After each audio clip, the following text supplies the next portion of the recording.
fraudulent conversion therapy and its junk scientific claims are before I started on its path. I can hardly imagine how damaging, isolating, and manipulative conversion therapy would have been for me as a teenager. And so I implore you, please protect LGBTQ youth and their families from being defrauded and profoundly harmed by the junk science of conversion therapy by issuing a favorable report of this bill out of committee.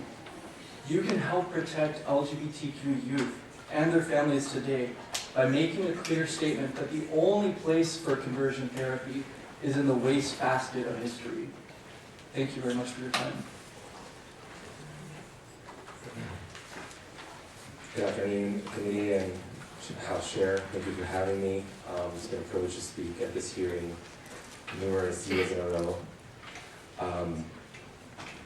I'll start by saying that the commonality with myself and everyone in the room is we're all raised with a family value. It's an American value, it's a religious value, whether you're Christian, Mormon, myself, I was raised in a Jewish home, we're all raised with the value of family. And conversion therapy is a promise to keep that structure in place. So when I was 16 years old and I shared with my father that I was experiencing same-sex attractions or attractions to other men, my father was promised by a conversion therapist that he could have a straight son, a heterosexual son. And my father was not willing to lose me or kick me out of our home that I was raised in. Instead, he tried to do everything he could what he believed was a sound family structure. So for 5 years, I experienced conversion therapy by licensed professionals in 4 different states. There was no specific trauma that caused, or at least that I could find, as described by conversion therapists. Conversion therapists believe all LGBT people have experienced some trauma, and that we are really innately heterosexuals. I grew up with loving parents, and they did a great job. And unfortunately, like Seth and Michael said, because I'm the youngest of 3 and I had my mother and 2 sisters, I was separated by my mother and sisters for 3 years. It was to make sure that I did not pick up any offending behavior or mannerisms, to understand that males are my peers, males are not the sex to be attracted to, but to understand that they're my camaraderie. As you can imagine, there's a massive impact on my life.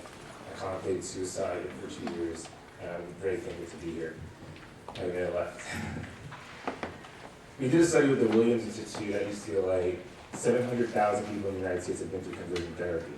Half of those individuals were minors when they were in conversion therapy. Now, there's not a single university or college that has in their curriculum how to cure SSA. So any licensed professional who is claiming that they can cure someone's SSA or decrease their same-sex attractions is making it up. There is no third-party evidence or scientific studies, to my knowledge, that has made such claims. I bring up the family value because I heard the mother earlier who spoke in opposition to the bill about her trans child. Unfortunately, her trans child wasn't here to testify. And it's heartbreaking because there's obviously a disconnect between that child and the mother. And we all want, every single person in this room is to have, we are threatened by the loss of our community and family. And that's why we strive so hard in our struggles to come out. We have a Pulse victim survivor with us today. And it breaks my heart. I don't know if this individual seeks therapy by a religious figure or a licensed professional, but chooses to be at these hearings against these bills, which only bans a licensed professional. The fact that Pulse victim survivors witnessed 50 people murdered, including the gunman himself, and the solution to overcoming that trauma is to no longer be a homosexual, is devastating to our entire community. Tonight, I'm going to have dinner with my father. I'm really proud. It took a long time for me to get there, and it's something that I hope for every LGBT person to have. We each have chosen families for a reason. It does not help that everyone will get that, and it's something I cherish. Thank you so much for listening, and I'm in support of this bill. Thank you very much, all of you, for sharing your stories and for being here today. It's appreciated very much. I just want to know if there are any questions. Thank you. I'd like to call Diego Sanchez and Annette Quigley.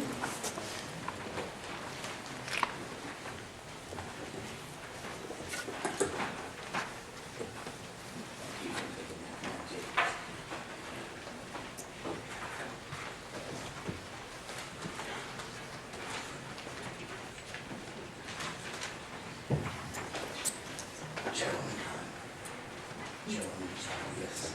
You just Vice Chair. a little closer. Closer is good.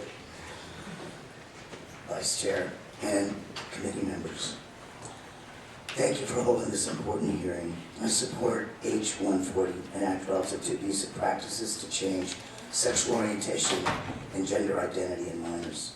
My name is Diego Miguel Sanchez from Boston's South End. I'm an openly trans, adopted, immigrant, Latinx man. I'm Director of Advocacy Policy and Partnerships for PFLAG National, which is the nation's largest uniter of allies along with LGBTQ people and their families. I'm on the advisory board of the Center for Transgender Medicine and Surgery at BMC. My work includes public health, LGBTQ and other civil and human rights, as well as child welfare, safety, and well-being. I help parents and families with LGBTQ children of all ages. I help them recognize their connection to and power they have with their legislators because they live near each other and share a zip code. Gratefully, your constituents can rely on you, we hope, to affirm their family members regardless of their sexual orientation or gender identity. And this includes the harmful, damaging practice of so-called conversion therapy. There are 5 PFLAG chapters in the Commonwealth. At PFLAG, our more than 200,000 people have stories. Some have been brave enough to testify in rooms like this, talking about some things that they rarely ever talk about, including so-called conversion therapy. One LGBTQ man asked a PFLAG mom to deliver his testimony. She wasn't his mom, but she joined PFLAG because her son transitioned more than 20 years ago. The gentleman wrote that he underwent conversion therapy for 17 years and then spent the next 10 to undo the harm that was done in the 17. He also wrote that fear and shame led him to conversion therapy, and it almost ruined him. One late night at PFLAG, a young gay man called, and our executive director took the call. He was crying and asking for help and support because one of his parents wished for him to have conversion therapy and another did not. He wanted to know if there were any adults who could talk to his family and help them all. Our executive director not only spoke with the young man and his family, but also connected him with the LGBTQ chapter that was local. These calls from the youth and their families still come to us every day. So it's important that I take a moment to thank you and urge you to let the science be known, let the children be safe and unharmed, let H-140 become law. I survived conversion therapy, as you know from my written testimony, but not everyone does. Thank you. Chairs and distinguished members of the Joint Committee, my name is Amit Paley, and I'm here today to ask you to end the practice of conversion therapy on LGBTQ youth in our state. I grew up in Massachusetts. When I came out, people I knew and loved wanted me to go to conversion therapy. In the 15 years since then, our country has made incredible progress. In fact, most of New England has already passed legislation to end conversion therapy by licensed professionals on minors. It is time for Massachusetts to do the same. Today, I am proud to be the CEO of the Trevor Project, the world's largest suicide prevention and crisis intervention organization for LGBTQ young people. Every day, we save young lives through crisis services, including our 24/7 phone, text, and chat lifelines. The Trevor Project is invested in ending the barbaric practice of conversion therapy because we know this dangerous and discredited practice harms LGBTQ youth. Studies have found that as many as 63% of youth subjected to conversion therapy have attempted suicide. 63%. That's more than 3 times the rate of suicide attempts by LGBTQ youth who have not. At Trevor, we hear the voices of these young people in crisis every single day. And I'm an 8-year counselor on our Lifeline, so I've heard these young people directly and have spoken to them.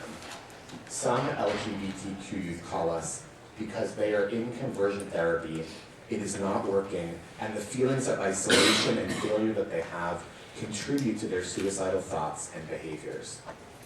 Heartbreakingly, young people have come to us because they know someone who has died by suicide after conversion therapy. When I came out 15 years ago in Massachusetts, this state, this Commonwealth, was a leader in the fight for LGBTQ equality, standing up for all people. I never would have thought 15 years later that there would be so many other states that would have gone before Massachusetts to protect LGBTQ young people, and the great Commonwealth of Massachusetts would be lagging behind them in standing up for LGBTQ youth. I urge you to support this legislation.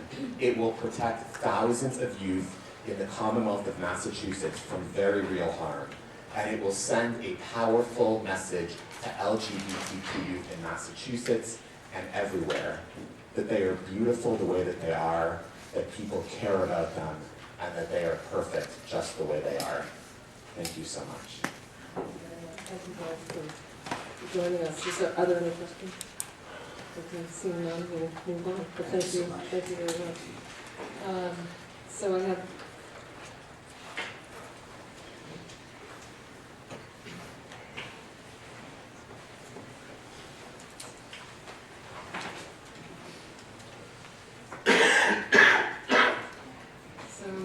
let's see here. I'd like to call Michael King. And Hannah King. Oh, thank you.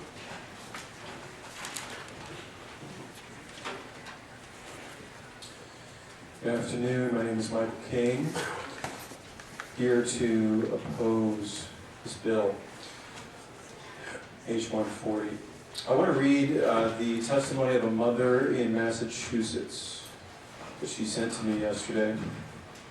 Dear sirs and madams, I am a mother of several children, and I am sharing this very personal family story for the first time ever. I am sharing it with this committee because you need to hear how dangerous a so-called conversion therapy ban would be to those children and families suffering with gender dysphoria and other sexual confusions. My daughter went to full-blown transgender man and back again in less than 2 years. Thankfully, she only took hormones for a couple of months, but her pretty face is now scarred with pockmarks and her voice is permanently lower. The unprecedented number of transgender gender dysphoria cases that are becoming endemic in our young people right now clearly indicates, even to a simple observer like me, that there is something very wrong. The numbers are way out of proportion to those in general population who have truly suffered from being in the wrong body since birth.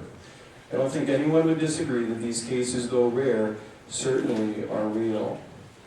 It is heartless and immoral to allow only one response to each and every case. It is simply the truth that not every young person that feels he or she is transgender or gay actually is. There are many factors, emotional and social, that guide people's feelings and actions. It is wrong to allow all of these to be addressed on an individual basis so that the truth for each child will be reached. My story will illustrate how feelings, however real they can seem, often change. Our daughter is a fun, creative person. When our kids were growing up, she was the leader of the pack. Although she was always more of a jeans and sneaker kind of girl, there was never even a hint of her gender being a question. Never. School was rough. She went through an intensely rebellious stage that caused major upsets in our home. Most incidents centered around certain activities that involved her boyfriend and her cell phone. She moved into a nearby friend's house. We were able to have a fairly good relationship, though. She and her, we later found out on social media that she was identifying as a transgender and going to be a man. We had so many emotions, but the most pressing one was concern for our daughter because we simply knew that she was not a boy trapped in a girl's body, and therefore we knew that she was doing this or feeling like this probably subconsciously to cope with other things in her life, whatever they may be. Over the course of the next several months, I went and met her several times. We talked on the phone, and she came home to visit. We both cried a lot. I told her what I believed, that I 100% believed that she felt the way she felt, but that I also knew that was not who she really is. After a couple months, I learned that she was now taking hormone testosterone, and she called it T-shots. I was sickened that a doctor could and would give a young woman, my I daughter, apologize. life-altering drugs based on how she feels. I apologize, sir. Let me just go to the end if you don't mind, just one paragraph. It's all right. Everyone deserves to find their own truth, and it will not be the same for everyone. There is not only one answer for people who have these very real feelings. Anyone who has one of these conditions deserves whatever it takes to find out who they really are. The truth, whatever it turns out to be, should be our shared goal for all. Thank you. Thank you. Thank you for your testimony. Any questions? Okay, moving on to Claudette Joseph, and Claudette Joseph, I think is next.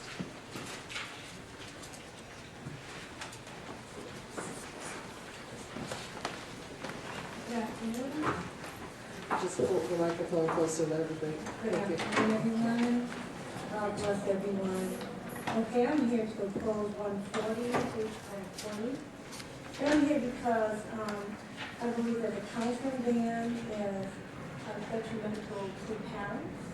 Okay, they're stating to the parents that they need to affirm something that they know the child may not be gay or lesbian, or whatever the other terminology may be at this point, and then to offer them a sex change and to go through something that's degrading to their bodies and so forth. So I feel that parents need to have an input in what their children are going to do.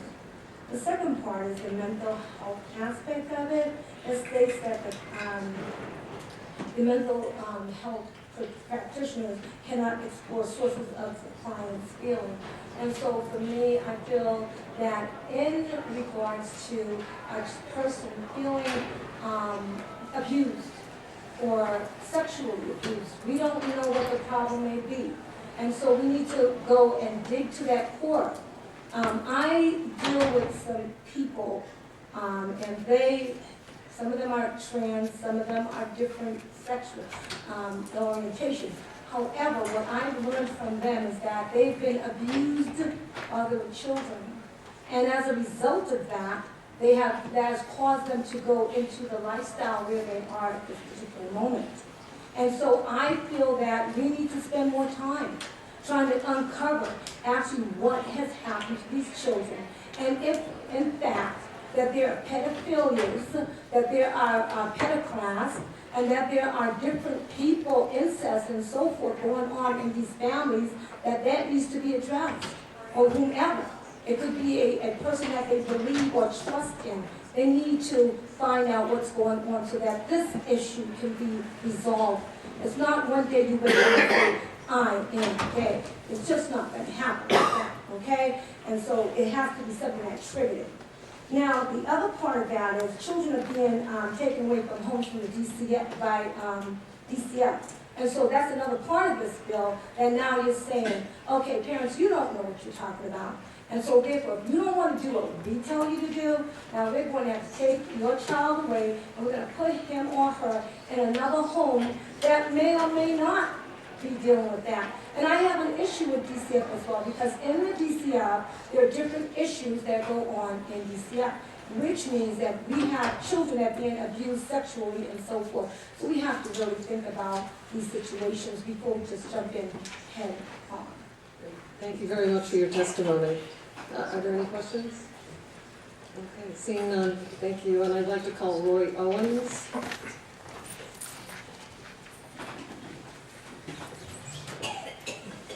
Good afternoon.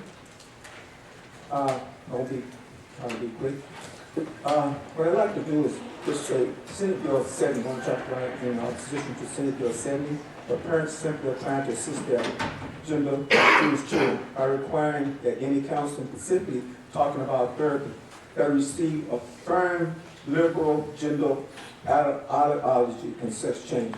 A well-meaning mental health provision would be handcuffed and not able to explore the sources of a client feeling and to be required by law to affirm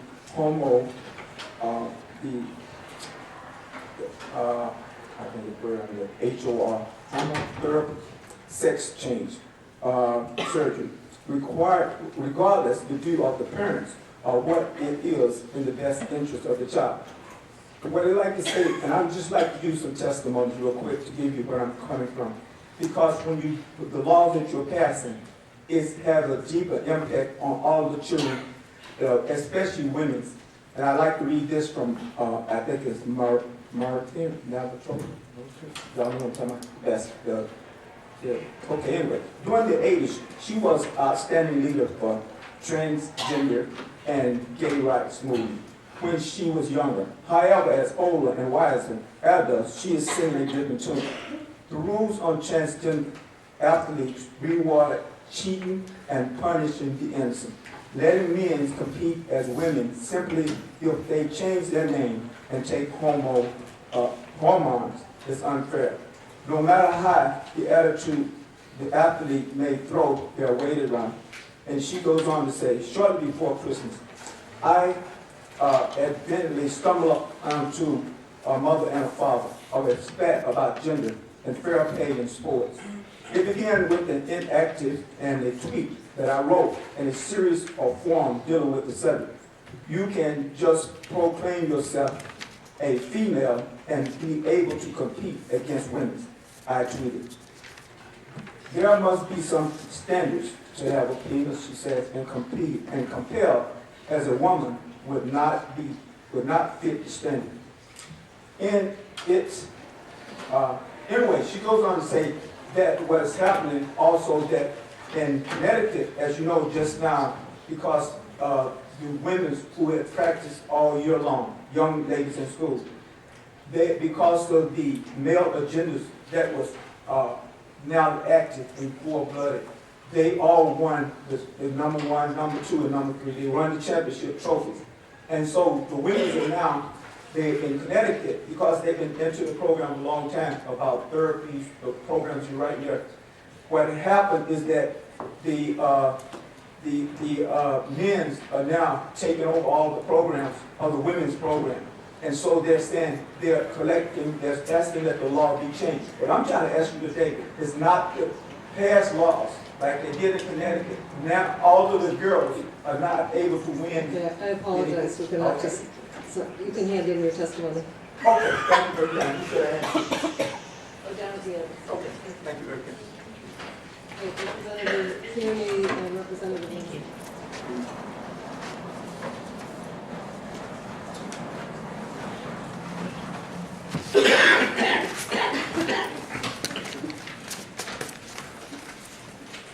Thank you, everyone, for being here, and thank you, the chairs, for recognizing me to testify on this very important bill. I came here to testify in support of banning conversion therapy, and if I can cite my colleagues, the preamble of the United States Constitution, we, the people of the United States, in order to form a more perfect union, to establish justice, ensure domestic tranquility, provide for the common defense, to promote the general welfare, and secure the blessings of liberty to ourselves and prosperity. To establish justice. To abuse a child with conversion therapy is not justice. To allow this practice to continue does not promote tranquility here. We as legislators need to be looking out and defending our most vulnerable populations and providing for the defense of the LGBTQ youth. Conversion therapy does not promote the general welfare in the Commonwealth of Massachusetts or in the United States, and it certainly does not allow for the liberty of this population to express themselves. I think it is so important that this bill gets passed. I really hope that the committee looks upon favorably, and I appreciate the other chairman for being here to show support for the bill. Thank you. All right, thank you. Just very briefly, for those of you who don't know me, my name is David Linsky, and I'm the state representative for the last 19 years from the towns of Natick, Sherburne, and Lewis. And I just want to lend my support to this extremely important bill, House 1440. And I say that After I've been contacted by numerous young people from Natick High School, from Dover-Sherburne Regional High School, from Millis High School, and from Keith Technical Regional High School. This bill is, as my young colleague, my new colleague, Mr. Kerman, has said, is really about justice and about justice for all. I would urge you to report this out this afternoon. Let's get this on the floor. And I will do everything in my power in working with the House leadership to get this bill voted this week. Thank you. Thank you very much. Thank you. Thank you for your testimony. Any questions? Moving on, I have,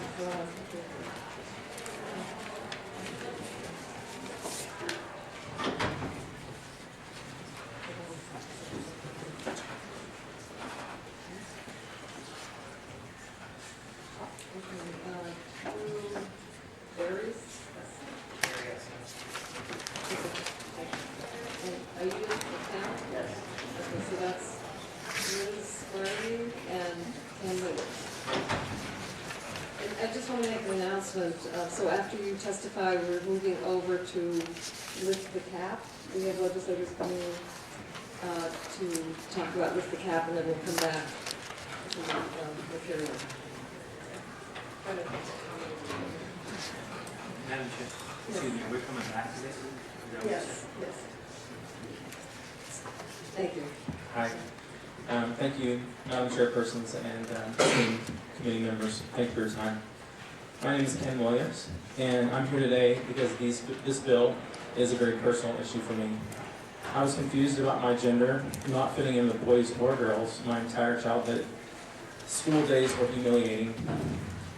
I was exposed to gay porn real early, touched by boys in my neighborhood, and when my sexual desires emerged, they were only for males. I would fixate on one impressive male, wanting to just delete me and replace me with him. I had no identity of my own. By age 17, I was emotionally unstable and walked out of the Christian bookstore suicidal because there was not one resource there that offered me any help. Finally, I broke down and told my parents about my homosexuality, and they helped me find a therapist who helped me explore the changes that I personally wanted. And he kept me alive. I saw Dr. Schmidt weekly for 5 years, starting at age 17. And he helped me talk out my emotional pains. And I discovered over time that it was deep emotional wounds and pains that had not been addressed that were underlying my other issues. Over time, my insecurities, self-hatred, fear of males, and obsession over one male faded. Some people want to be gay, and that's their right in America. But not everyone who experiences same-sex attraction or gender dysphoria is at peace with that direction for their lives. You realize that many people who experience same-sex attraction, You realize many people experience zero same-sex attraction or gender confusion until after they were sexually abused. It's not everyone, but it's common. And interacting with someone else's genitalia doesn't heal sexual abuse trauma. But therapy can, talk therapy can. And if H140 had been a law in 1989 blocking me from the therapy that I was asking for, I probably would have killed myself. I would not have been content with the government mandate for what I had to identify as. I wanted a wife and my own children, and I wanted friendship with other men, which was not available somehow for me, and not to treat them as objects. And despite years of homosexual identity and behavior, I did experience change in my sexual desires. I no longer experience the desires that would be typical of a gay man. I met a girl, we fell in love, we've been married since 2006, she's my best friend and only lover, and bills like H140 would have stolen my rich life that I experienced with my wife and my 4 kids of my own away from me. And there are thousands of once gay people out there. And when California tried to take away our rights last year with AB 2943, which they later pulled, I testified, and it brought many other people out of the woodwork that are also once gay. And we put together a book for the legislators in California, which we'll hand one to each of you, committee members. But patients should have... I apologize, I'm sorry. We have to... Can I say one sentence? Oh, okay. Just patients should have the right to clarify and pursue their own sexual identity. Thank you so much. Hi, my name is Liz Fogarty, and I am 40 years old, and I was born into a Christian family. I was sexually abused at the age of 6 by a trusted older man, which was a family friend. I did hide this from my parents because of the fear and shame. This left me feeling tormented, rejected, and alone. It also resulted in very low self-esteem, which was reinforced by years of bullying and rejection by my male peers in school. I grew up feeling abnormal and rejected. And no matter how hard I tried to intimately relate with men and my peers, my male peers, I found that those relationships left me feeling shallow and empty compared to the depth of intimacy that I felt when I connected with women. Because of this, I came out my senior year of high school as a lesbian, and much to the confusion of my parents, who were pastors. But even in their sadness, however, they did not reject me. They didn't kick me out. And I also had great support by my highly liberal community in our little small town in Northern California. However, despite my sexual liberation in my 20s, tragedy struck our home, and I lost both my parents in a 3-year time period to cancer. This left me as legal guardian to my brother, who was 12 at the time. Soon after our loss, I began seeking help for my overwhelming grief and pain, and I went to a faith-based therapist. And it was then, for the first time, I began to unpack many of the life traumas I've been experiencing. I discovered that I had emotionally put up barriers to men from an early age in order to protect myself. My attractions to women began, I believe, in a legitimate way, from a desire to feel safe and loved and to be accepted. But these needs had become sexualized in order to find what I longed for. And during this process of self-discovery, I allowed myself to question this place of self-protection because I wanted every part of my heart to be alive. I wish I'd been brave and told my parents about the abuse. I wish I had had access to this faith-based therapist as a child because of the freedom I found. My counselor didn't promise she could make me straight or take away my desires. However, she did assist in me facing these traumas, which included direct questioning about my sexual preferences and orientation. This in turn resulted in dismantling the barricades I had created, and my drive to find sexual intimacy with women shifted. If passed, this bill would deny the right that I believe every individual deserves, minors included, to pursue relief from trauma and to gain perspectives that would better help them self-identify. I would like this bill.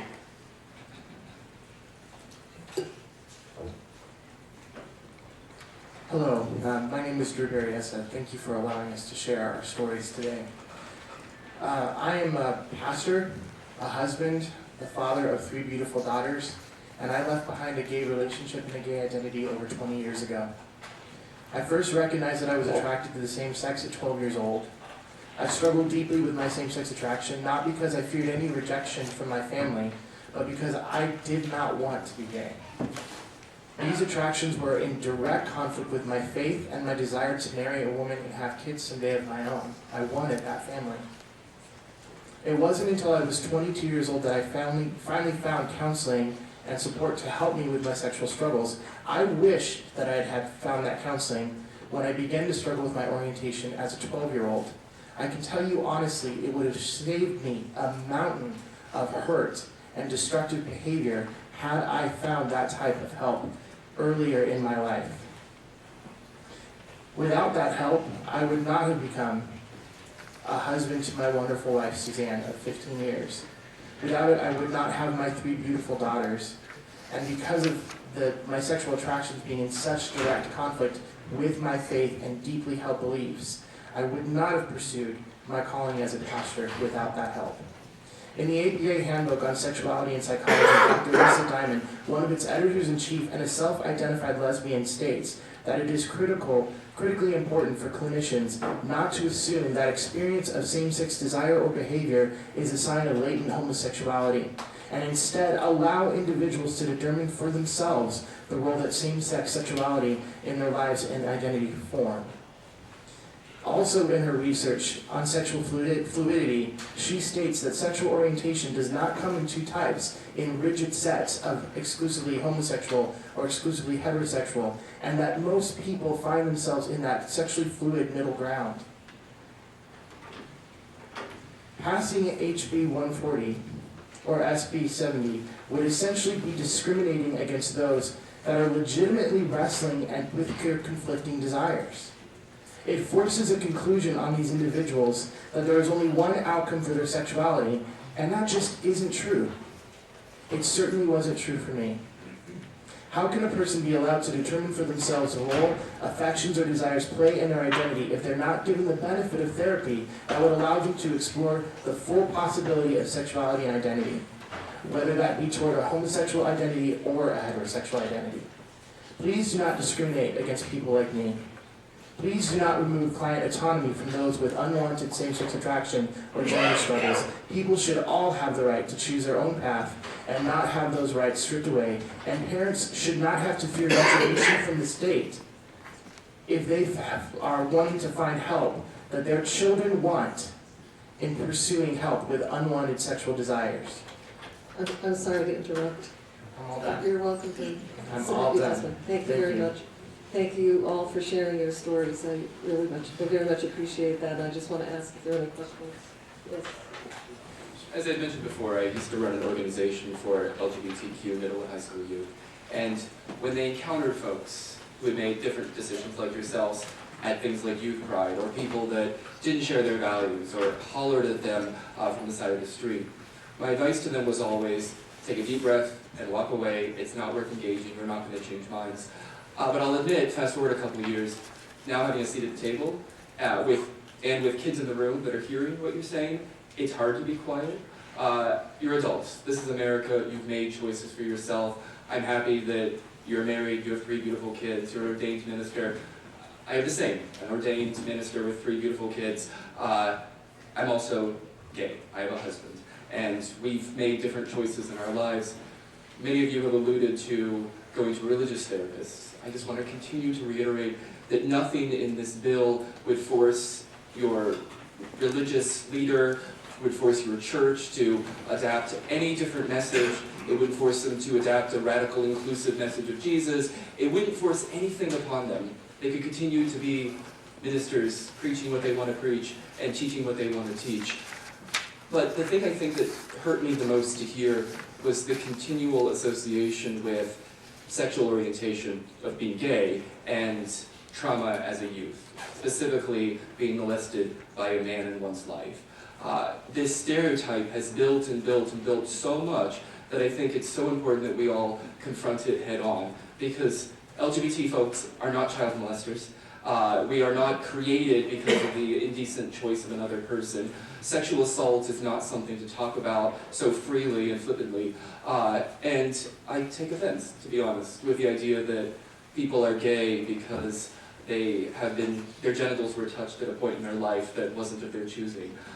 People are gay after going to Canada, and later in life they decide to be gay. People go to Disney World and 5 years later decide that they're gay. It has nothing to do with these events in their lives, and nothing in this bill would prevent therapists from exploring true trauma that has been experienced by people of all sexual orientations. Again, you're adults, this is America, you've made these choices, but I think it's so important for kids to not be forced by their parents or by anyone to make these choices before they're ready, and to go to a therapist, not with a foregone conclusion in mind, but as I believe the bill is written, and if it's not, please help me see where it's not there, but with therapists who are going to explore who they are with them and help them decide who they are and who they're becoming, not with a foregone conclusion that they have to be straight or have to be gay. But really, you are making your choices. I'm happy for you making those choices. But for the young people out there who are struggling at a younger age, I hope that they know that there's a world of possibilities out there. Thank you. Can I respond to that? Quickly, please, Yes. Mr. O'Rourke. I didn't catch your name out. So. Jack, please. Yes, Mr. Lewis.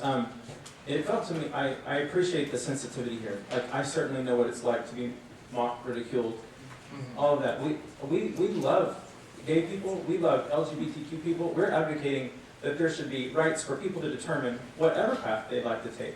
What doesn't feel fair is to remove from the table the potential to move from gay back to straight if that's what the person would like to pursue.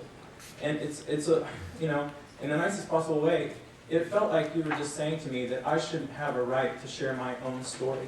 I did not suggest what someone else should do. I'm trying to protect a people group that now is having rights taken away from them to get professional help. The church is not adequately equipped to help these people like us. We needed to be able to go to professional I went to a clinical psychologist who helped me, and it changed my life. Let's get on.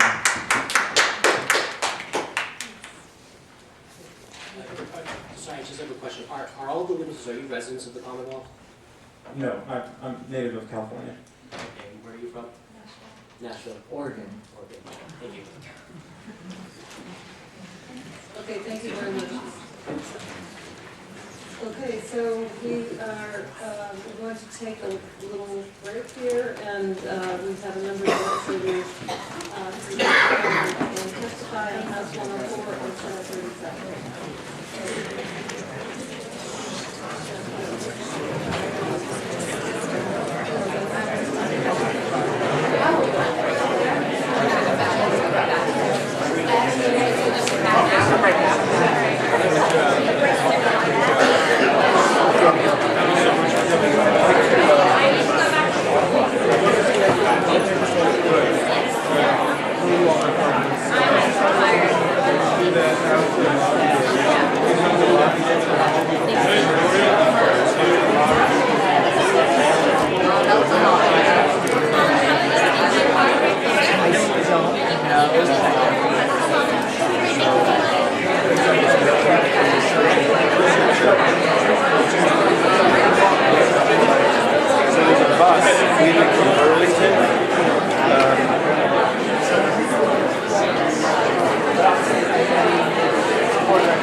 500,000 people in a lobby day. And I think the closest bus is going to be Berlin. So, we could sign up for the bus that day. And this is all the instructions. Let's talk all day about how we can stay in touch with people. I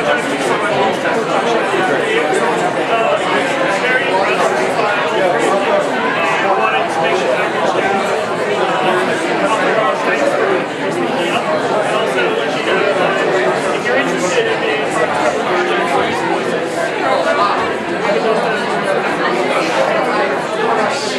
this is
I'm also live streaming.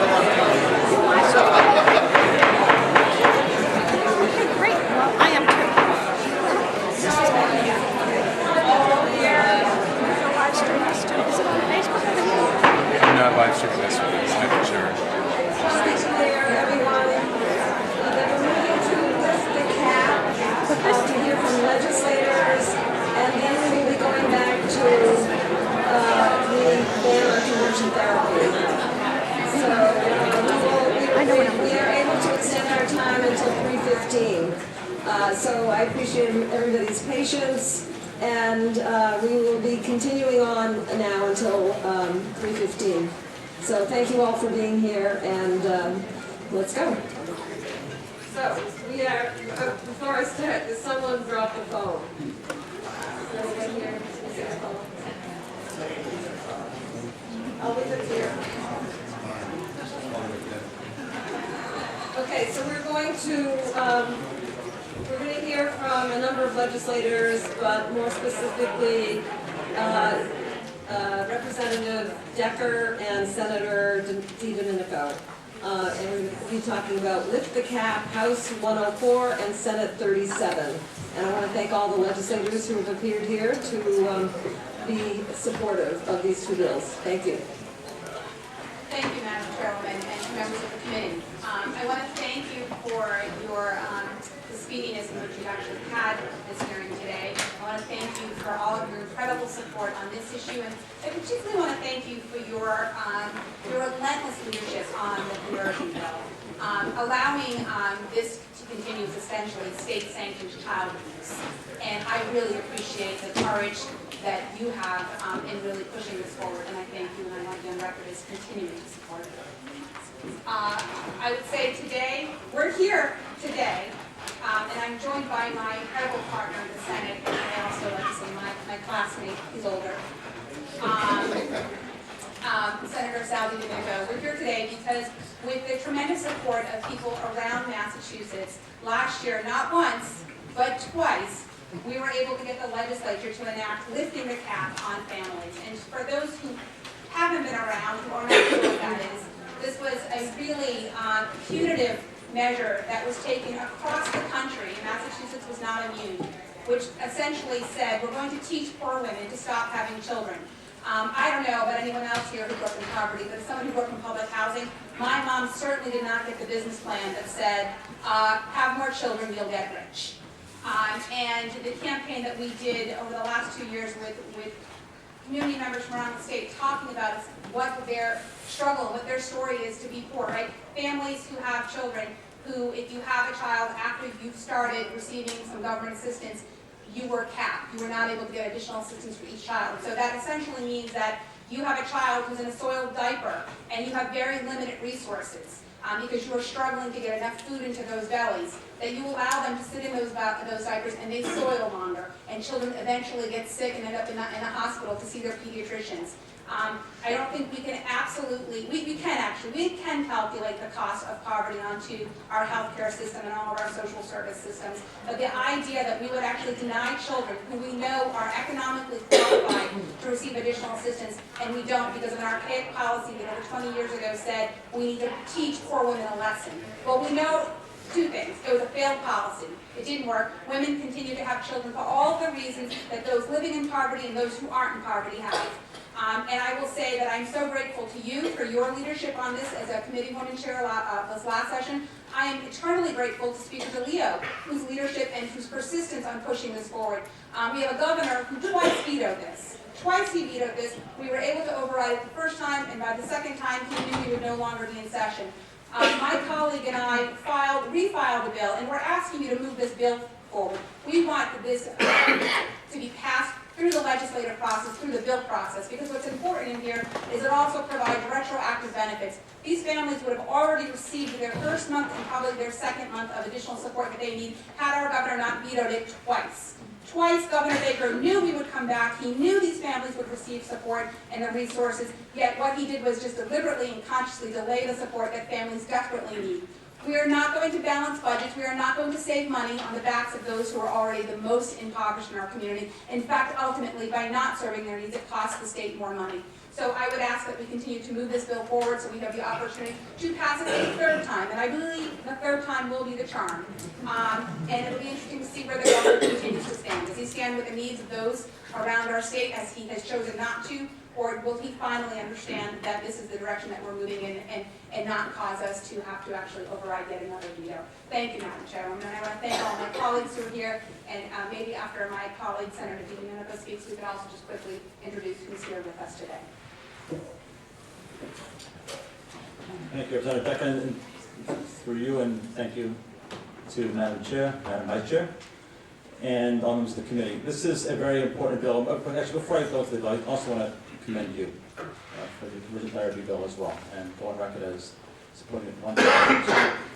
And we can see today that there's varying opinions, but I think the opinion of Massachusetts residents matter more than any other residents that testified today.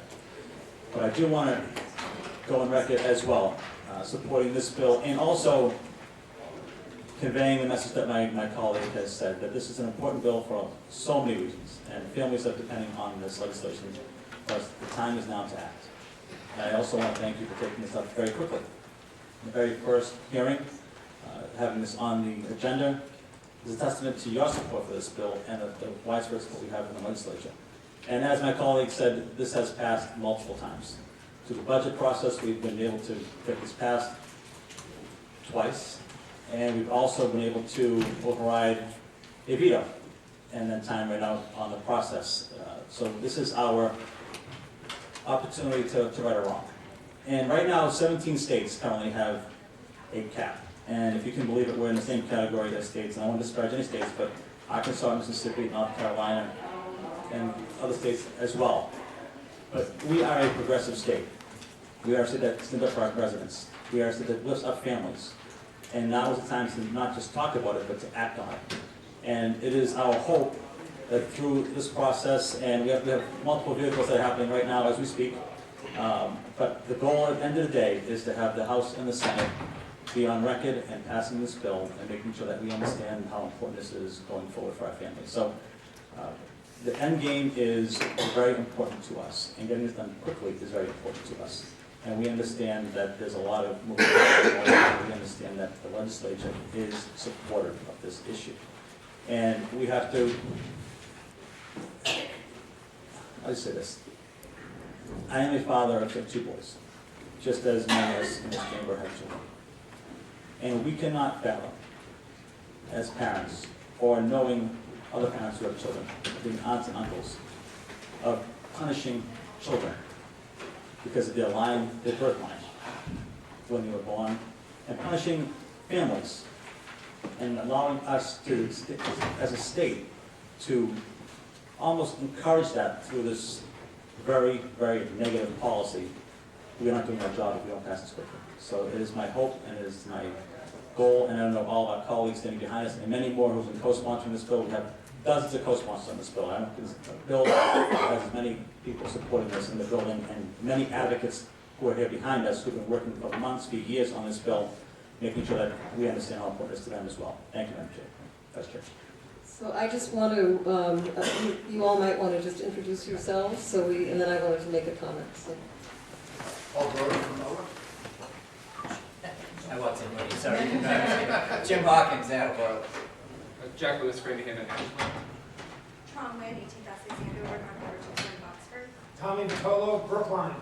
Joan Moschino, Hingham Hall, Cohasset, North Situate. John McGonigal, Everett.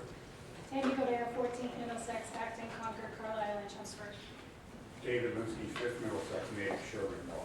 Sean Garbely, Arlington. Trisha Brown, 3rd Berkshire, Pittsfield. Bill Jordan, Milton and Randolph. Denise Provo, Somerville. Mindy Dunn, Amherst Pelham, and Hanford Gray. And Madam Chair, I also want to thank your co-chair, Senator Chang Diaz. I didn't even see you, so I saw you. But I also want to thank our co-chair in the Senate, who has worked on children and family issues for her entire career and made it her life's work and her passion. And I also want to thank our Senate President, Karen Spoka, who in last year's budget made it a priority as Chair Ways and Means to put this in the budget to allow this to happen and come to the floor as well. So I want to thank her and her entire team for making it a priority of the session as well. Well, I want to really thank both of you for all of your dedication, hard work, and perseverance on getting this done. And I just, for the record, I just wanted to mention, I've been here a long time, and actually the very first vote, one of the very first votes that I took, I was the only freshman out of 8 legislators who voted against the family cap. That was in 1995. So this has been around for a long time.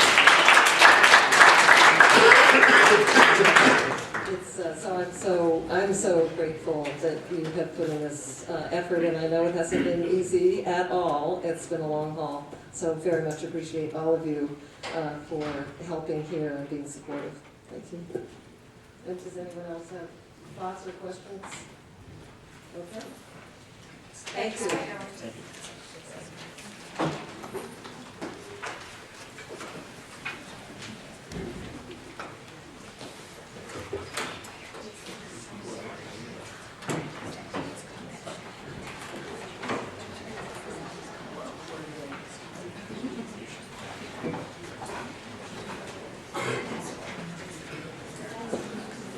Okay, so we're back to talking about the House 140, and I would like to call Mimi LeMay.